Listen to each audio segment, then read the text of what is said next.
somos el inicial 2-2. En el siguiente video le mostraremos diversos temas. En la unidad 1 podrán observar un drama de los fundamentos científicos de la psicología. En la unidad 2 realizaremos un debate sobre los procesos cognitivos. En la unidad 3 nos centraremos en un caso con respecto a los procesos afectivos. Y para finalizar, en la unidad 4 realizaremos un juego donde resaltaremos el tema de psicología aplicada a la educación. ¡Comencemos!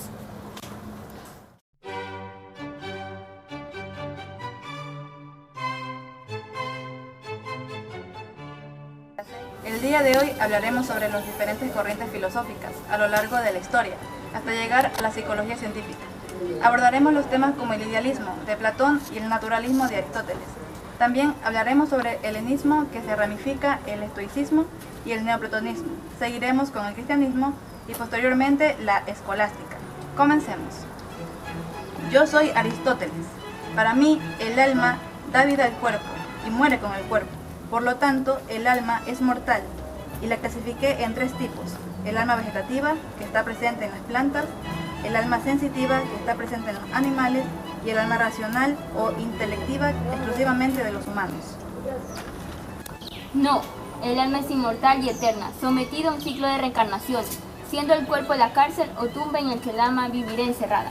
Existe un mundo aparte, divino, que es el mundo sensible y cambiante, donde residen las ideas o formas. ¿Entendieron, clase?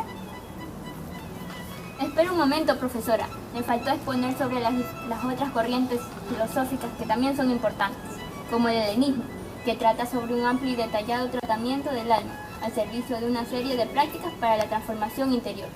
El helenismo se desprendió del estoicismo, que fue tan influyente de las filosofías helenísticas, por su mayor relación con el orden sociopolítico dominante, y posteriormente fue desplazado por el cristianismo, pues este ofrecía a las personas un mundo mejor, una justicia tras la muerte y la inmortalidad de las almas en el más allá, pero esta a su vez fue desplazado por el neoplatonismo. El neoplatonismo fue la última corriente helenística y ofrecía la ventaja de un alma humana inmortal y de un mundo espiritual trascendente, más real que el mundo de la materia. El cristianismo volvió a cobrar fuerza, pues ofrecía algo que ninguna de las anteriores ofrecía: un logos encarnado y velado en la figura de Jesucristo. Por último, la escolástica, que tuvo su apogeo en el siglo XIII y se basó en la coordinación entre la fe y la razón. Bueno, clase, espero que les haya gustado y ha sido un gusto.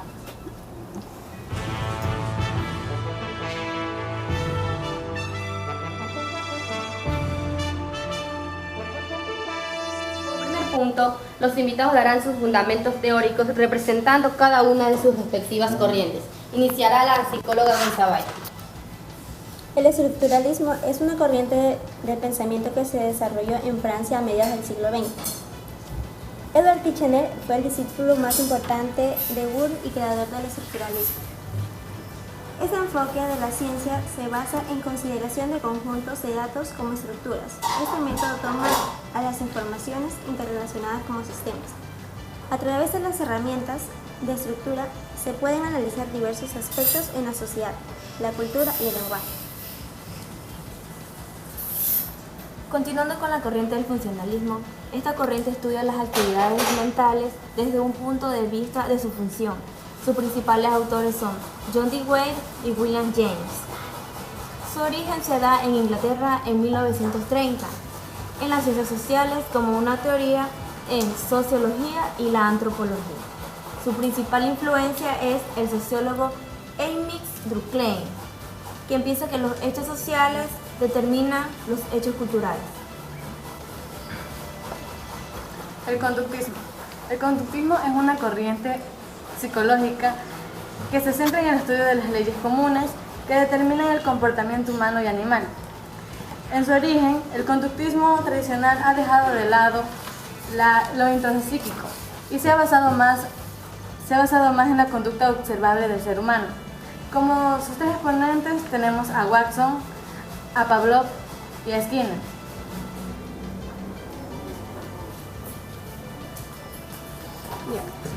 Psicología de la Gestalt, también conocida como psicología de la forma o psicología de la configuración. Es una facultad de la psicología moderna surgida en Alemania a principios del siglo XX, cuyos exponentes más reconocidos fueron Kurt Lewin, Max Wertheimer y Kurt Kaufman.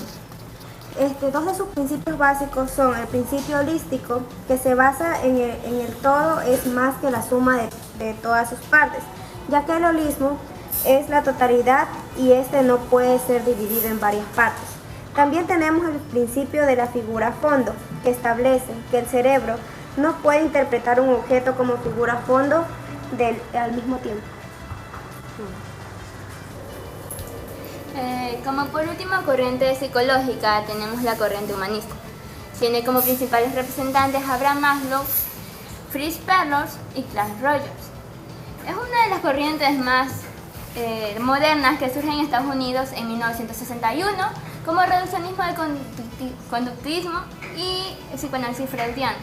Se enfoca en la salud integral, la calidad de la vida y los atributos positivos del ser humano. Una vez escuchados sus aportes, le haré la siguiente pregunta. ¿En qué aporta su corriente psicológica a la educación? La corriente del funcionalismo aporta o su función es adaptar al individuo al medio social. Según Durkheim, por otro lado, postula que la educación no solo ocupa un modelo teórico, más bien es un conjunto de prácticas.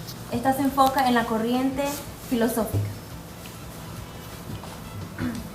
La corriente conductista nos dice que ha sido de vital importancia, ya que se ha interesado en la adquisición y manifestación, generalizando la conducta en el aprendizaje. Además, Skinner nos dice en el condicionamiento operante que es una forma de enseñanza mediante la cual un sujeto tiene más probabilidades de repetir aquella conducta. Como se dijo anteriormente, el humanismo se basa en los procesos integrales del ser humano y la superación del mismo. Con ello, de tal manera, el humanismo quiere concientizar que los estudiantes son distintos unos de otros y en lugar de presionarlos a seguir un modelo tradicional, busca ayudar a conocerse y desarrollarse a ellos mismos. El método estructuralista ayuda y enseña a los niños a entender, retener, digerir información importante. La Gestalt propone formar sujetos que sientan interés por su propio aprendizaje y que asuman con responsabilidad el logro de los objetivos en los que se encuentran personalmente implicados, desarrollando sus inteligencias múltiples. Concluyendo con el debate, terminaremos con una frase muy conocida del autor Paulo Freire. La educación no cambia el mundo, cambia a las personas que van a cambiar el mundo. Gracias.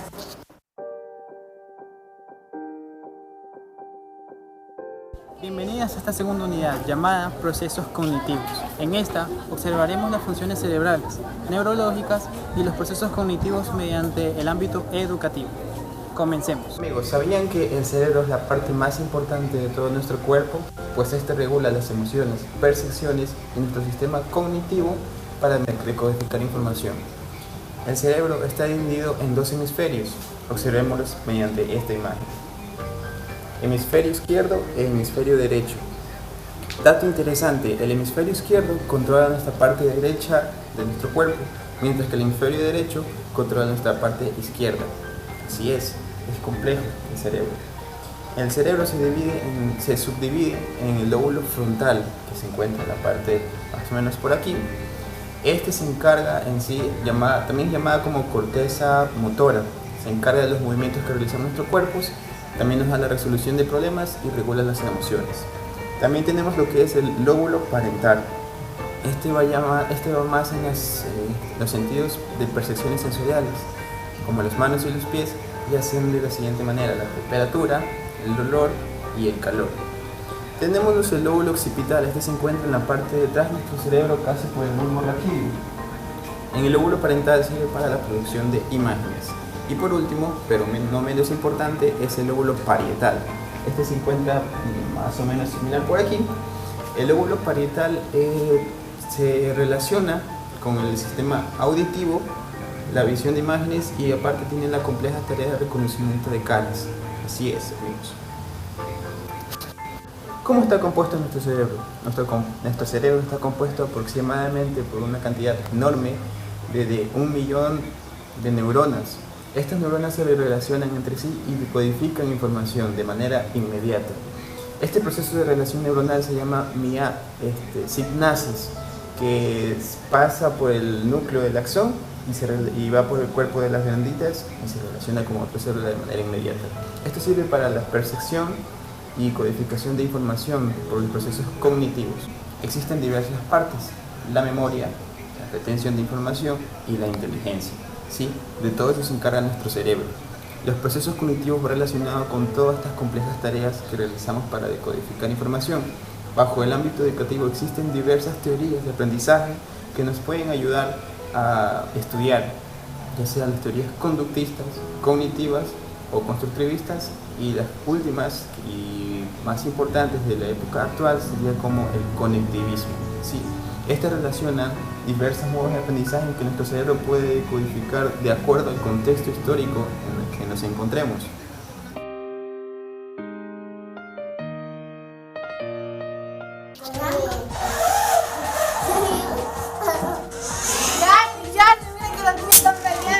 ¿Qué pasa? ¿Qué sucede? En el siguiente caso les hablaré de una niña de 7 años que presenta dificultades en el control de sus emociones. Buenas tardes, señora psicóloga. Vine aquí a buscar ayuda para mejorar el comportamiento de mis hijos, ya que se pelea mucho con su hermano, que hace muchos berrinches y se ponen a estar enojando cada rato. ¿Cuántos años tiene la niña? 7 años, ¿Y su hermano menor? 3 años.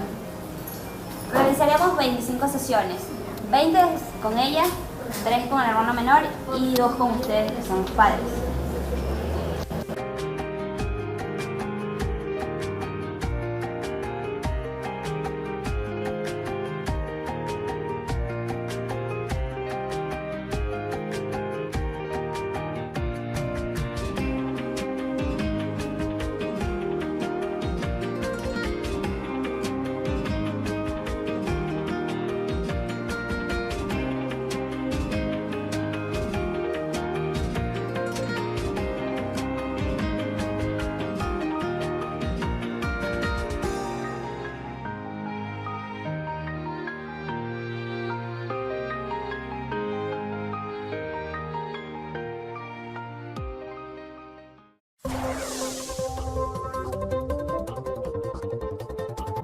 Buenos días, profesor. Nosotros somos de Inicial 2.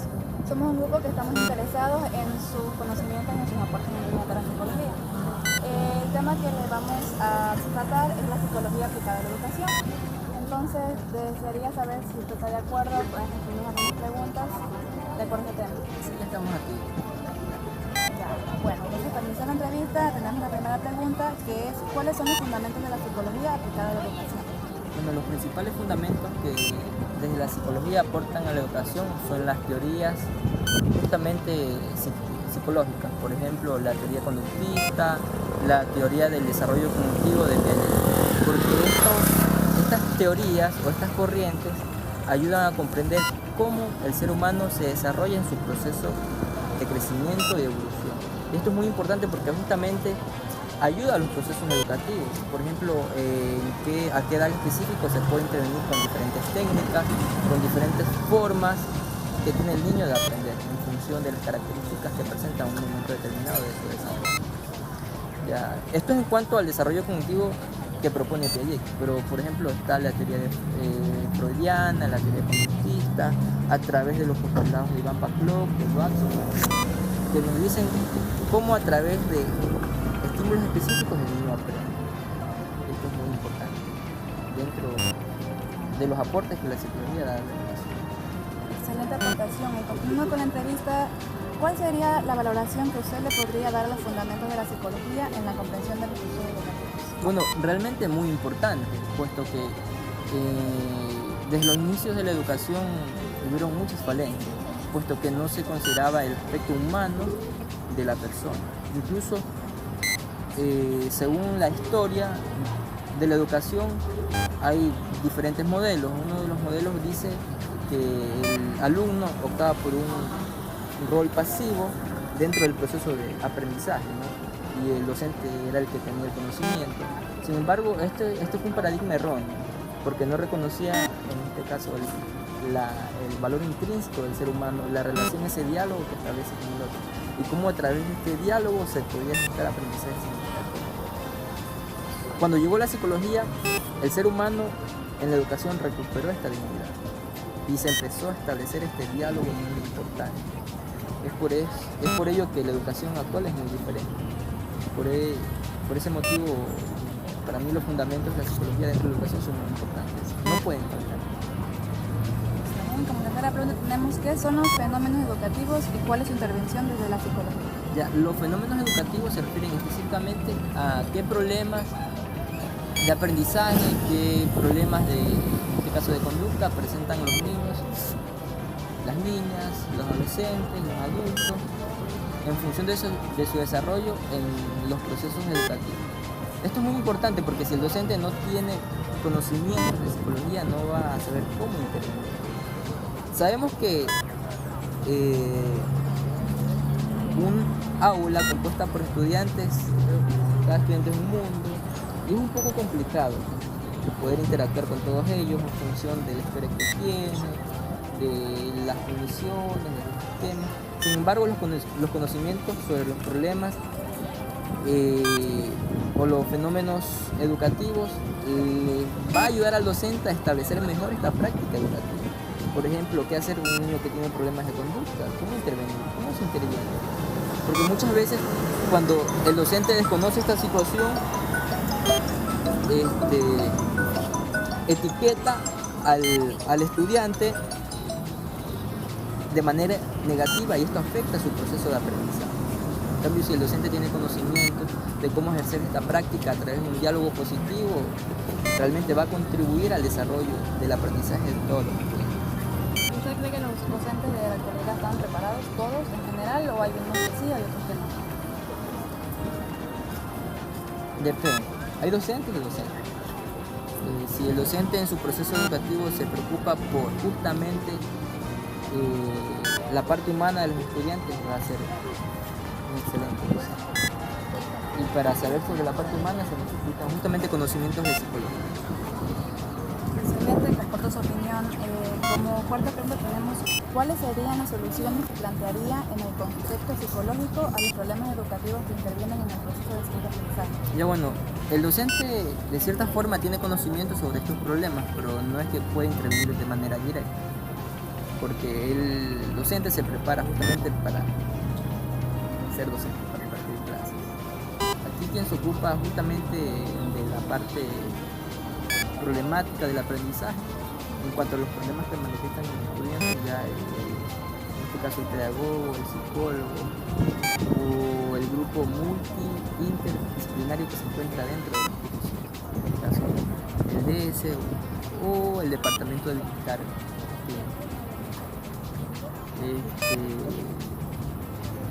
¿Cuál es la posición? Pues brindar a través de diferentes técnicas, tal vez al docente o tal vez en la atención ya particular, modos o estrategias para que justamente este estudiante que tiene problemas pueda resolver. Y esto se da a través de la práctica, porque no es que en este caso el psicólogo, el docente le da la técnica al estudiante y ya se soluciona el problema, sino que es un diálogo continuo que se establece. Y para que a través de este diálogo restaurar o mejorar esta dificultad que tiene. Pero esto es cuando ya se da en niños que tienen 5, 6, 7, 8 años. La situación se compensa un poco cuando hablamos de niños que tienen 3 años, 4 años, donde la intervención es un poco más, cambia un poco el foco. Incluso se vuelve un poco más humana, porque no es lo mismo tener un niño de 9 años que un niño de 3 años. Incluso también las técnicas son un poco más lúdicas, de tal forma que el niño comprenda, en función del desarrollo cognitivo que presenta en ese momento. Bueno, para finalizar la entrevista, sería ¿cuál es la importancia en la investigación con enfoque psicológico en el contexto educativo de la educación inicial? ¿Perdón? ¿Cuál es la importancia en la investigación con enfoque psicológico en el contexto educativo de la educación inicial? A ver, ¿cuál es la importancia de la investigación con enfoque psicológico? Bueno, es muy importante porque realmente la investigación con enfoque psicológico en los procesos de enseñanza-aprendizaje ayuda a comprender más el fenómeno educativo. Incluso los grandes errores que se han cometido dentro de la educación han sido justamente por no investigar o no tomar en cuenta la parte psicológica del ser humano. Por ejemplo, ahora como está de moda el término neurociencia, esto ha ayudado a comprender. Porque, por ejemplo, antes si un niño presentaba un comportamiento, era etiquetado por el profesor y por sus compañeros. Y esto, de cierta forma, incidía en que el alumno se vaya aislando progresivamente. No contribuía a su proceso de enseñanza-aprendizaje. Por lo tanto, el lugar de la investigación con enfoque psicológico en la educación es muy importante porque ayuda como a esclarecer estos mitos que se han formado, que se han ido desarrollando en el transcurso de la educación como tal.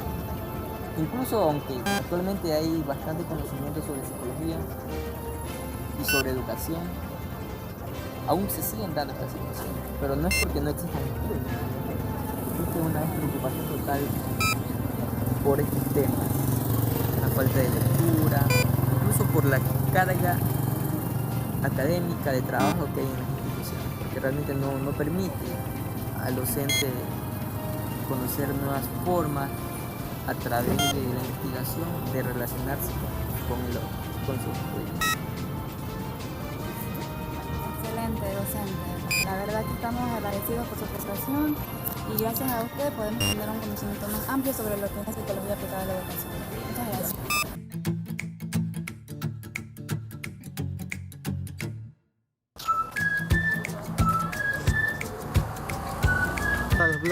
Blog principal.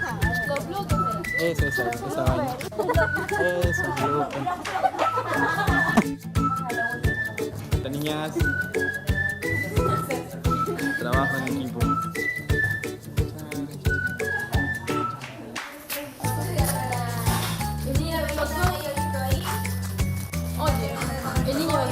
Sí. Ajá. No, sí, porque es un juego, no